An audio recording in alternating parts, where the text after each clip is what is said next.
ఇవ్వడం.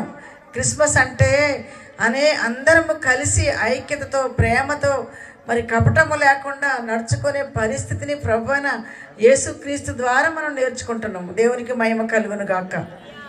మరి 84 సంవత్సరాల వయసులో విమోచకుని కొరకు కనిపెడుతున్న మరి అన్న అనే ప్రవక్తని మీ అందరికీ తెలుసు. దేవాలయమును విడవకుండా ఉపవాస ప్రార్థనలతో యేసు ప్రభు యొక్క రాక కొరకు ఎదురు చూస్తుందటండి ఆమె. ఎన్ని సంవత్సరాలు అండి ఆమెకి? 84 సంవత్సరాలు దేవాలయాన్ని విడవట్ల. ఈరోజు చాలా సంఘాల్లో ఈ రోజున్న విశ్వాసులు రేపు ఉండట్ల. చాలా బాధాకరం, చాలా దుఃఖకరం. సంఘముతో మమేకమై సహవాసములో దైవ సేవకుడితో కలిసి ఉండాల్సిన క్రైస్తవ బిడ్డలు ఈరోజు గంతులేస్తున్నారు.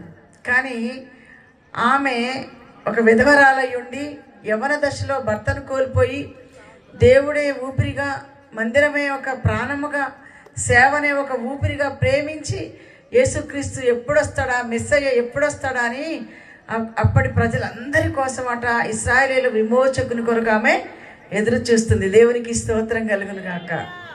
మరి ఆమెకి వయసు అడ్డం రాలేదు, ఆమెకు వేదన బాధ అడ్డం రాలేదు, కష్టం శ్రమ అడ్డం రాలేదు. కానీ యేసు ప్రభు రాక కొరకు ఎదురు చూస్తున్న తల్లిగా మనం చూస్తాం.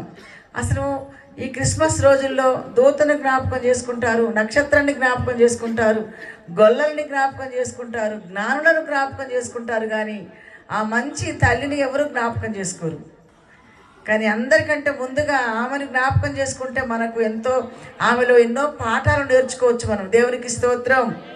కాబట్టి ప్రతి ఒక్కరము కూడా యేసు ప్రభు యొక్క రాకడ కొరకు మెస్సయ్య మరి పుడితే చూడాలనే ఒక మంచి ఆశతో ఆ తల్లి బ్రతికినట్లుగా ఇప్పుడున్న మనమందరము కూడా సంఘములోనే ఉండి, మందిరములోనే సేవ చేస్తూ, సేవకులకు దగ్గరగా ఉండి మరి యేసు ప్రభు రాకడ కొరకు ఎదురు చూసే వారంగా ఉండాలి. దేవునికి స్తోత్రం కలుగును కాక. ఎవరికి దగ్గరగా ఉండాలి? ఎక్కడ ఉండాలి మనం అందరము?